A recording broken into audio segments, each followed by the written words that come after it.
दोस्तों, कभी कभी कुछ खिलाड़ी ऐसे सामने आते हैं जिन्हें देखकर सिर्फ एक सवाल जहन में आता है, ये टैलेंट पाकिस्तान से कैसे निकल गया।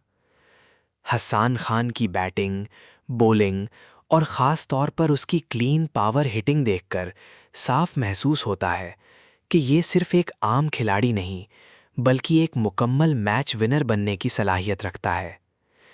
अफ़सोस की बात यह है कि पाकिस्तान में ऐसे कई टैलेंटेड प्लेयर्स आए, सलाहियत थी, क्लास थी, मगर शायद सही वक्त, सब्र और मौके नहीं मिले। और आज वही खिलाड़ी कहीं और जाकर अपनी पहचान बना रहे हैं। मगर हसन खान की बात वाकई मुख्तलिफ है। ये सिर्फ शॉट्स नहीं खेलता, ये मैच का नक्शा बदलने की सलाहियत रखता है। अब असल सवाल ये है, क्या ये पाकिस्तान क्रिकेट का मिस्ड टैलेंट है या हमारे सिस्टम में ही कहीं कमी है। मेरी राय में अगर हसन खान को सही डेवलपमेंट, एतमाद और मुस्तकिल मौके मिलते तो शायद आज वो पाकिस्तान का रेगुलर मैच विनर ऑलराउंडर होता।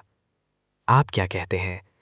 क्या पाकिस्तान वाकई अपना टैलेंट ज़ाया करता है या खिलाड़ी खुद मौके से फ़ायदा नहीं उठा पाते?